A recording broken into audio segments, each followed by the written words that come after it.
Hello, everyone. I had a bad dream last night, and I have to tell you all about it. I had ordered myself some food, and the delivery guy just could not find my house. He knocked on door after door after door, a dozen doors before he finally found mine. And what's worse, every single person who opened the door took a bite out of my food. My food! Oh, the cruelty! So by the time it got to me, there was barely any left. The dream had me tossing and turning all night until I finally woke up. And that's when it hit me. This is exactly what happens when we take injections or pills. The medicine enters our system and takes a long, winded path before finally reaching where it needs to be. And unfortunately, that is one of the major concerns when dealing with cancer.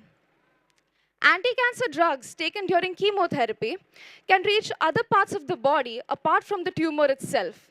So the amount of drug finally reaching the tumor is insufficient to kill all of the tumor cells in one go.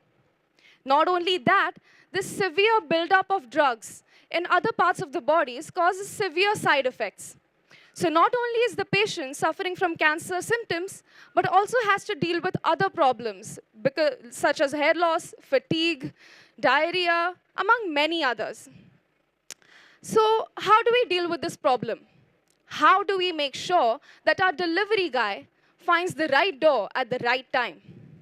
Well, you will say, Ria, why don't we just take the drug, place it right next to the tumor, and let it work its magic? Well, it isn't as simple as that sounds. You see, cancer cells are highly intelligent. Like enemy spies, they set up camp in our bodies and camouflage themselves. They find a source of food, learn to evade the immune system, and most dangerously, they become resistant to the drug that they encounter. To avoid this problem, we need to make sure that the drug gets released next to the tumor slowly and steadily over a large period of time. So I propose a solution. Nothing big, nothing fancy. In fact, something incredibly small.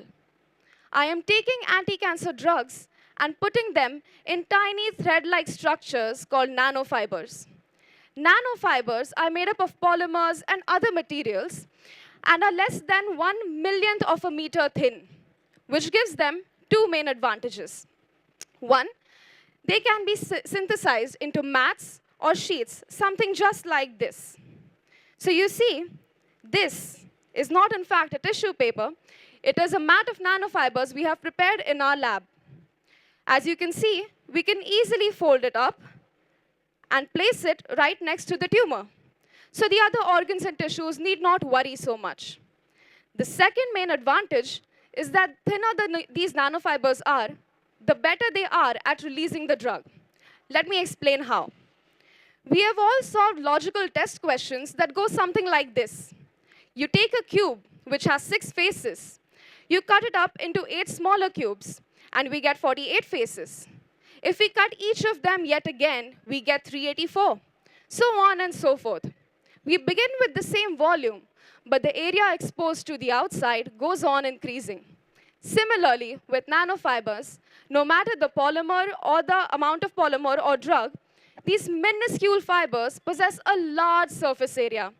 So once inside our body, these nanofibers can interact very well with their surroundings and slowly and steadily release the drug.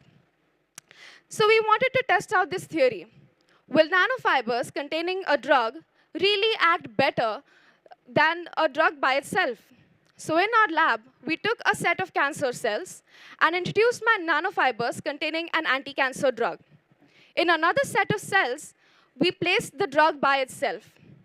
Very amazingly, what we observed was that the slow, gradual release from my nanofibers killed 40% more cells than the drug could by itself. Now imagine the implications of such a system. A steady release, one-time implantation, and direct on-site delivery. Nanofibers could open up new doors and new avenues for diseases where other therapies have failed. Now, I'm not so sure about food delivery, but nanofibers could be the answer to some of our drug delivery problems. And that is how I am dreaming big by thinking small. Thank you. Why do you think public speaking skills are important to scientists like you and those who want to become scientists? It's very easy, I feel, to design experiments in the lab, do them, report the results, publish a paper, get into all kinds of scientific, very core scientific communication.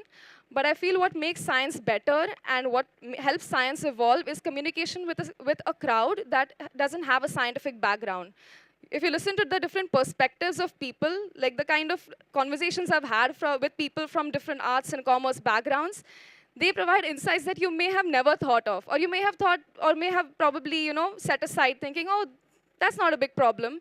But in fact, these are the questions that really, really bother the public.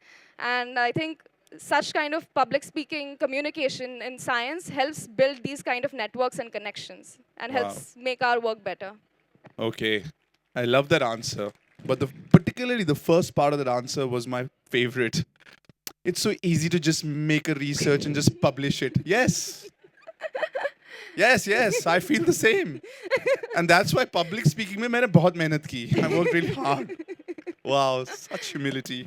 All right, next. Hi. Two quick questions. Yes. A very important attribute for a good scientist is to have an understanding of the limitation of their work. Yes. So, what do you think is the limitation of the work that you're doing? From what I could gather, is inherent interdisciplinarity about your work. Yes. So, you're a biologist or you are bioengineering? I have a biomedical science background. Okay. So, in what way do you think other scientists could contribute to your work?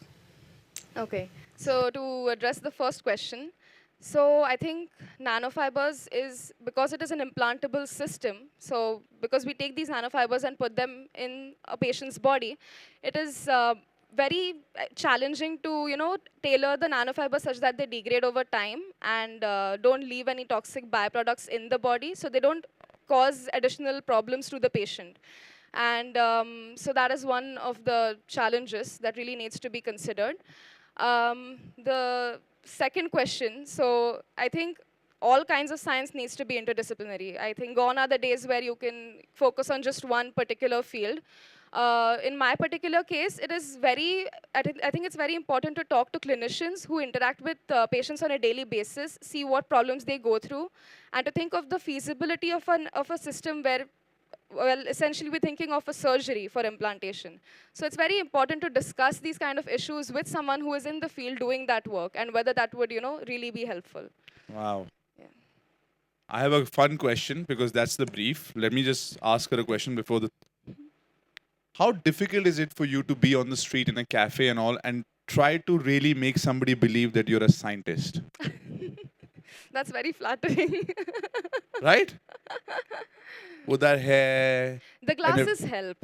No, the glasses are also stylish. They're glossy. They're not like nerdy glasses. They're like cool. It must be difficult, right? You're like, I'm a scientist. Whatever, right? Is it difficult? No, it's not. It's very flattering of you to say, but people believe it pretty easily. All right. Next question.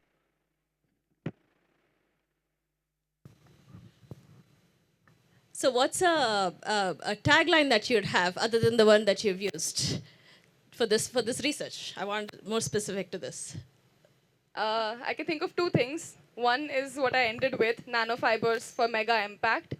The other is, well, it's not exactly a tagline, but it's like, let's hold hands and go together, because even this kind of an application needs the help of other therapies. So we should all collaborate, talk to each other, make this work, and make other people's lives better. Okay, and I have a little bit more serious question. Yes. So how do you ensure that the nanofibers, and when it's sort of placed next to an organ, that you're actually catching those cells which are transforming into the more, say, metastatic or becoming resistant towards the tumor, and identify those first? Right. So once again, there are two parts to this. One, the drug that I'm using, uh, relies on the fast metabolism of cancer cells. So for the general audience, the cancer cells divide rapidly and they are very fast growing cells. So, I mean, the mechanism with which they work is extremely rapid. So drugs can take advantage of that system and help sort of target those cells. So that is one. The second is these nanofibers are kind of placed, I mean, to put it in layman terms, they're placed in sort of this cavity next to the tumor. So we can form like a barrier towards the other healthier part of the cells and have the drug released towards, internally towards the tumor site. So that is how.